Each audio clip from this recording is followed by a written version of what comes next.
penggunaan aplikasi PMM yang kemarin ya kita dapat laporan terakhir itu dari BPMB yang menyatakan sekolah-sekolah mana yang belum memulai belajar untuk aplikasi PMM-nya. Saya cek di Korwil 2 itu ada SD Negeri Sunenbut. Jadi ya sama-sama nanti bisa kita pelajari.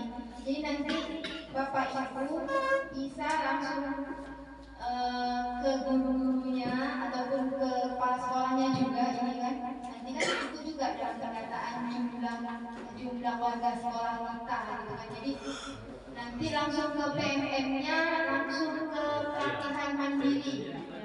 Pelatihan mandiri di PMM. Nah, di situ ada banyak modul yang ditawarkan. Jadi kita pelajari sesuai dengan kebutuhan kita. Kalau kita SD, kita pelajari tentang SD. Ada pembelajarannya, ada perubahan kurikulumnya, ada ke proyeknya. Jadi nanti dipelajari. Sudah selesai pelajari modul, kita bisa upload aksi nyata. Kalau sudah belajar modul, sudah hijau semua nanti modulnya. Bapak Ibu ini saya sedikit tampilkan ya.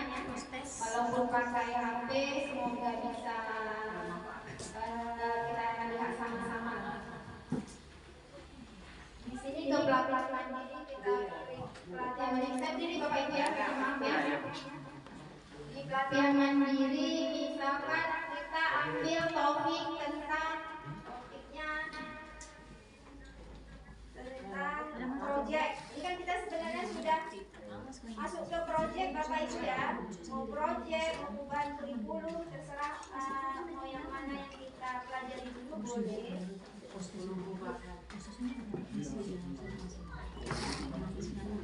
Kalau kita sudah sampai ke asesmennya, itu nanti akan berubah warna menjadi hijau.